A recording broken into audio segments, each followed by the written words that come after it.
Hi, Meryl. Hi, Paul. So we've not actually done one of these for a while. How are you doing? I'm all good.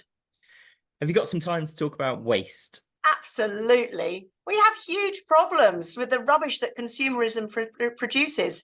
Did you know that scientists think that 171 trillion pieces of plastic could already be floating in the world's ocean? And the number is increasing. It's estimated by 2050 there'll be more plastic in the ocean than fish by weight. We- those statistics, those numbers are ridiculous, and it's just evidence, really, that we're really in the age of humans. This is the Anthropocene. Absolutely, yeah. So back in 1995, I did my PhD, and waste management was the focus. And if you'd asked me back then where we'd be now in 2024, I'd be like, oh, we'll have been started to sort it. No, absolutely not. I sampled landfill sites, observed babies' nappies, which showed no sign of degradation after 25 years. Most plastics will be around in hundreds of years unless they're incinerated, which leads to more greenhouse gas emissions. Yeah, and I've been reading this book at the moment. It's a really, really good book called Wasteland by Oliver Franklin Wallace, and it's definitely a must read for any teacher or even maybe some of your students. But yeah, isn't it true also that then plastic just breaks down into smaller and smaller pieces until eventually it's kind of microscopic, and yeah, you can't see it with your human eye, but you need to use a microscope. And aren't we now finding plastic in the rain and even in our blood? It's yes, and it's in the most remote places around the world, in the deepest trenches, the highest mountains, you'll find these microplastics. And many schools do lots of focused litter picking and recycling. What's your view on that? Well, it's a difficult one, isn't it? For many communities across the country, litter really is a problem, and you go outside and you see it. But often also it's kind of blamed on funny reasons. People talk about, oh, it's just people kind of who don't care. But actually, I think if you dig deeper, it's often because there's a problem with waste collection, or there just isn't simply enough bins, or it's maybe also to do with the materials that the products are made from, rather than the human behavior themselves. And also the reality is that recycling rates across the country are just really poor, and that's quite a good activity in itself to go and explore the recycling rate of your local authority. And also we just can't recycle our way out of the climate crisis. No, and actually in the UK, a lot of that plastic waste is shipped overseas. So we might not see it, but that plastic still exists. So litter picking is often a first tangible step for young people to feel a sense of agency. I know from school the kids will come to see me and try and do litter picks at break times and lunch times, which is great. So let's think about the bigger picture. What's your favourite big question on waste in the Ministry of Eco-Education curriculum? So I like the one that's called "Do we live on a plastic planet?" And this is because it challenges young people to think about the full life cycle of the things that we consume. But it also gets young people thinking creatively about ways that we might communicate the problem and maybe come up with some solutions. Sounds great. What do learners find out? So some of the key ideas are, first of all, that plastic is made from fossil fuels, and so these things are linked, like they're part of the same problem. Also, then, just to again try and think about the scale of it, things like 8 million tons of plastic end up in the oceans every year. It's an enormous problem.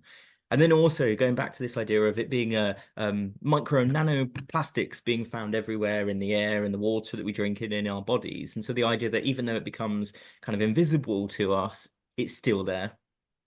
This is exactly the sort of information that might be useful to young people when they're thinking about what they're buying, what they're purchasing, and where that might go once they've finished using it. So, which organisations' resources do we weave together? So we bring together teaching ideas and materials for some really incredible people.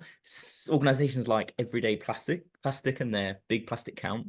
There's also the Marine Conservation Society. There's Encounter EDU that have got some really interactive materials. There's Kids Against Plastic that is driven by young people. It's kind of a young person campaign.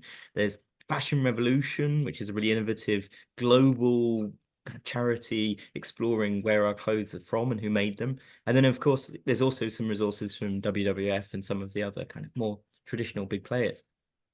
Yeah, addressing fast fashion. Now, that's a real great one to do in school. It's so important because 93 million tons of clothing are disposed of each year.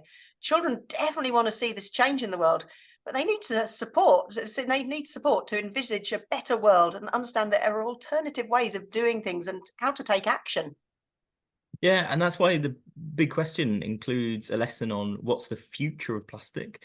And actually, STEM has lots of answers which can help pupils develop the skills for a sustainable future, particularly around plastic. And the pupils can investigate a range of kind of alternatives to single-use plastics. I find the one interesting on the packet of sandwiches. If you ever buy one in a supermarket, people think that's plastic, that little window, but it's not. It's kind of plant-based. It's an alternative that they now use. But the students, yeah, they kind of work through a process of exploring the problem and then coming up with and modeling a solution. And then they reflect on their feedback of their initial idea and they fine tune it and they prototype. So, there's some really interesting resources there linked to sciences that then look at solutions. Yeah, as a STEM teacher, I love that the Ministry of Eco Education has brought together such fantastic resources to save teachers time. Just point them in the right direction and off you go. Yeah, and that's exactly what we're trying to do. So, and now I guess we're keen to kind of say, look, actually, we're reaching scale now. We've got more than 3,500 schools that are engaged with and accessing all of these big questions and the curated resources, and I guess making best use of all of these different resources from lots of organisations. The other thing I'd say though is there are two other big questions that I really, really like, and that's because they actually come at this from a bit more of a philosophical perspective, and they provide the opportunity, particularly for primary teachers, to bring in philosophy for children and to chair discussions between young people around things like how much stuff is enough, and this is a good one as well. Does anything ever go away?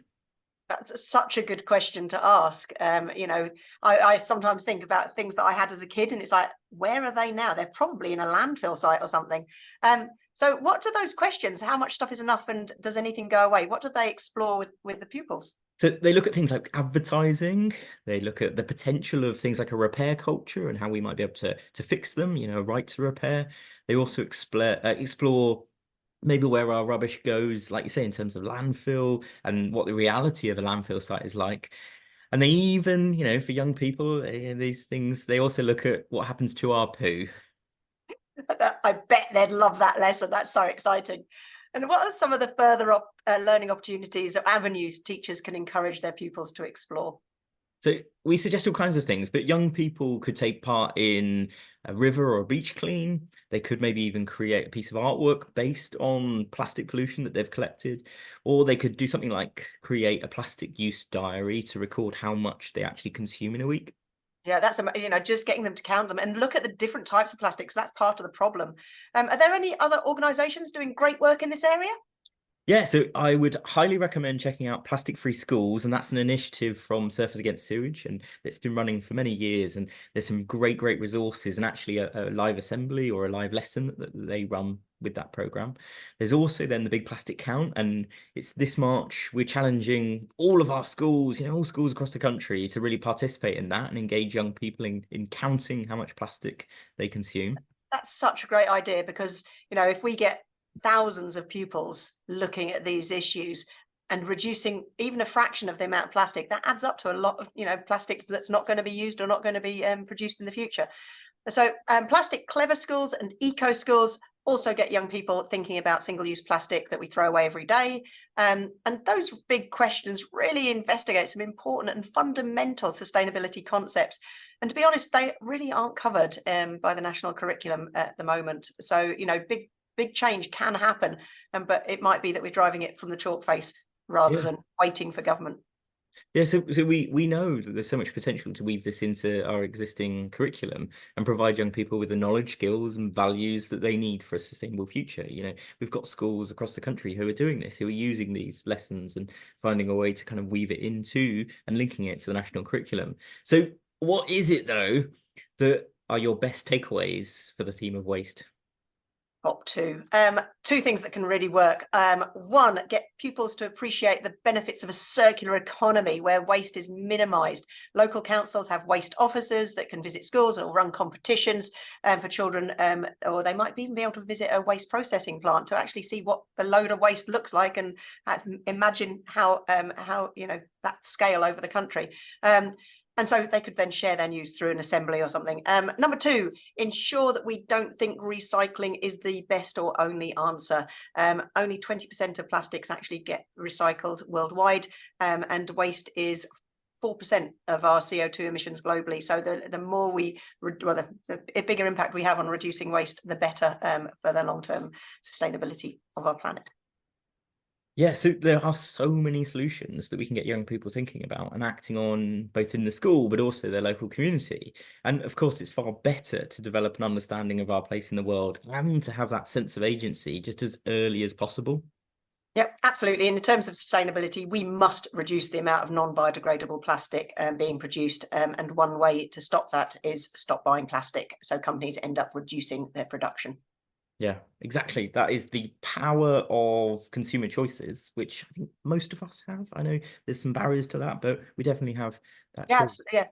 Yeah, there's a really tricky questions, which is why they should be discussed with pupils in school. And it's been, again, great to talk to you about education for sustainability. I'm loving these chats. Bye.